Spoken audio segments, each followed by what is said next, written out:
சேதமடைந்துள்ள தூண்கள், மேற்கூரை, கொஞ்சம் கூட சுகாதாரம் இல்லாமல் காட்சியளிக்கும் கழிவறையை பார்த்து ஏதோ கைவிடப்பட்ட கட்டடம் என்று நினைக்க வேண்டாம்.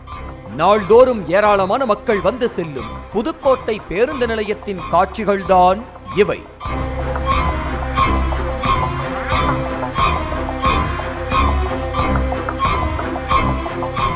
தற்போது செயல்பாட்டில் உள்ள புதுக்கோட்டை பேருந்து நிலையம் கடந்த 1981ஆம் ஆண்டு பயன்பாட்டுக்கு வந்தது.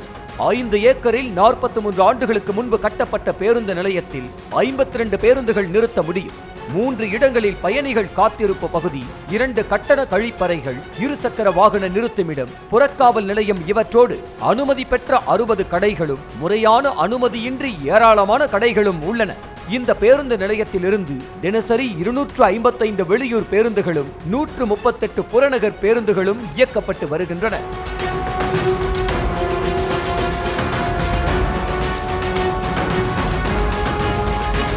இந்த நிலையில் பேருந்து நிலைய கட்டடம் பலவீனமானதால் கட்டடத்தின் சிமெண்ட் பூச்சு அவ்வப்போது பெயர்ந்து விழுவதும் அதனை தற்காலிகமாக சீரமைப்பதும் தொடர்கதையாக இருந்து வருகிறது.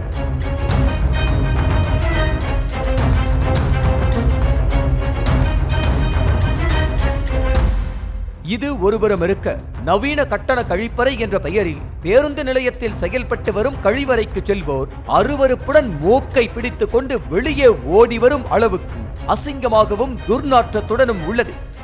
பொதுமக்களுக்கு அச்சுறுத்தல் ஏற்படுத்துகிற அளவுக்கு தினம் தினம் தலையில் விழுந்துகிட்டு இருக்குது. சென்னை ஏர்போர்ட்டில் எப்படி தினம் தினம் விழுகுதோ அது மாதிரி இதுவரைக்கும் 45-46 பேர் படுகாயம்பட்டு அடைஞ்சிருக்கிறாங்க. இன்னொரு வரைக்கும் எந்த விதமான நடவடிக்கை இல்லை, எந்த விதமான ஒரு பராமரிப்பும் கிடையாது. செய்கிறோன்னா சொல்கிறாங்க, செஞ்சது கிடையாது. ஆனால் 45 பேர் 50 பேர்கிட்ட இது வரைக்கும் படுகாயப்பட்டிருக்கிறாங்க, மேலே ஸ்லாப்பு சிவரு இடிந்து விழுந்து. இந்த நிலையில் பழைய பேருந்து நிலையத்தை இடித்து புதிய கட்டடம் கட்டுவதற்கு 18.90 கோடி ரூபாய் நிதி ஒதுக்கீடு செய்யப்பட்டு ஆன்லைனில் டெண்டர் கோரப்பட்டது. முறைகேடு காரணமாக அந்த டெண்டரை உயர்நீதிமன்ற மதுரை கிளை ரத்து செய்ததை அடுத்து மீண்டும் டெண்டர் கோரப்பட்டது. இதனைத் தொடர்ந்து பேருந்து நிலைய கட்டடத்தை இடிக்கும் பணிகள் நடைபெற்று வருகின்றன.